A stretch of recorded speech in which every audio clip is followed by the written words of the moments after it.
Hello, আসসালামু আলাইকুম। এইভাবে এই পর্যায়ে আমরা চার্ট এবং ভিজুয়ালাইজেশন নিয়ে আমরা আলোচনা করব। তাহলে আমাদের যে প্রশ্নটা এসেছে সেটা হলো কিভাবে বার চার্ট ব্যবহার করে বিক্রয়ের ডেটা উপস্থাপন করব বা তথ্য উপস্থাপন করতে পারি আমরা, তাই না? তাহলে আমাদের যেই ব্যাপারটা যে আমাদের সিনারিওটা হলো আ আ আ আমি গত ৫ মাসের বিক্রয়ের তথ্যের হিসাব দেখতে চাই এবং আমার গোল হলো বিক্রয়ের ট্রেন্ড সহজে যাতে আমরা বুঝতে পারি বার চার্টের মাধ্যমে, ঠিক আছে?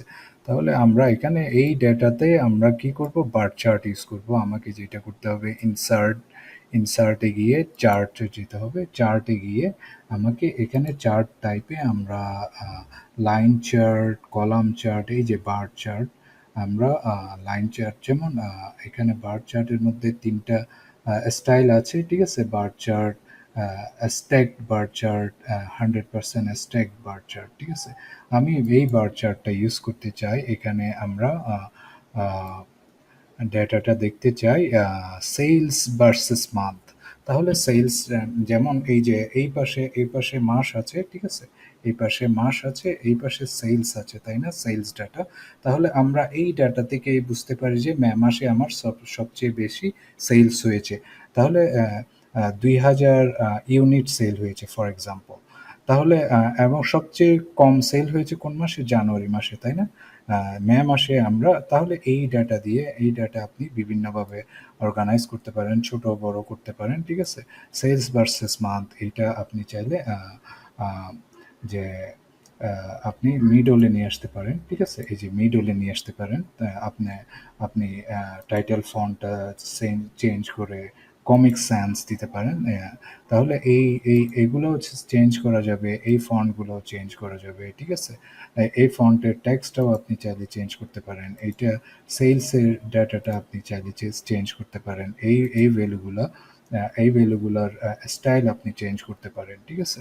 তাহলে তাহলে এই যে জানুয়ারি, ফেব্রুয়ারি, ঠিক আছে? এগুলার আপনি এই ডেটাগুলা জানুয়ারি, ফেব্রুয়ারি, মার্চ, এপ্রিল, মে এই ডেটাগুলা এখান থেকে আসতেছে এবং সেলস ডেটাটা যে 0, 500, 1000, 1500, 2000 এই ডাটাটা এখান থেকে আসতেছে এবং আমরা এই ডাটাটা 0 থেকে 2000 এর মধ্যে এই ডাটাটা স্ট্যাক করা হয়েছে। এই ডাটাটা ভাগ করা হয়েছে 0 থেকে 2000 এর মধ্যে।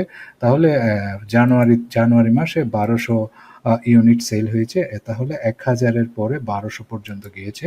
ওকে? এই যে 1200। ফেব্রুয়ারি মাসে কত সেলস হয়েছে? আমরা এখানে যদি আমার মাউস কার্সর নিয়ে যাই দেখা যাচ্ছে যে 1500 সেল হয়েছে, ঠিক আছে? তাহলে মার্চ মাসে কত সেল হয়েছে? 1700, এপ্রিল মাসে 1600 এবং মে মাসে আমরা দেখছি 2000 আমাদের সর্বোচ্চ সেল।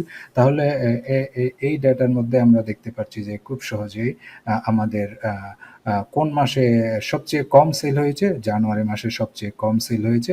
সবচেয়ে বেশি কোন মাসে সেল হয়েছে? আমরা দেখছি এখানে ২,০০০ ইউনিট সেল হয়েছে। দ্যাট মিনস মে মাসে আমাদের আ আ সবচেয়ে বেশি সেল হয়েছে। তাহলে এই গ্রাফটা দেখে আমরা খুব সহজেই যে বুঝতে পারি যে আসলে আমার আ আমার সেলসটা কোন দিকে যাচ্ছে, ঠিক আছে? তাহলে মাস যত বাড়তেছে যেমন এই যে জানুয়ারি, ফেব্রুয়ারি, মার্চ এইটা মাস যত বেড়েছে জানুয়ারি থেকে ফেব্রুয়ারিতে সেল বেড়েছে, সেল ফেব্রুয়ারি থেকে মার্চে সেল বেড়েছে, এপ্রিলে গিয়ে কিছুটা কমেছে, ১০০ ইউনিট কমেছে। মার্চে ১৭০০ ছিল, এপ্রিলে ১৬০০ হয়েছে। কিন্তু আবার আমাদের সেলটা পিক আপ হয়েছে মেতে। তাহলে এই ডেটার আমরা এই বার চার্ট আমরা আ দেখলেই বুঝতে পারবো, দেখা মাত্রই বুঝতে পারবো কোন মাসে আমাদের সবচেয়ে কম সেল হয়েছে, কোন মাসে বেশি সেল হয়েছে।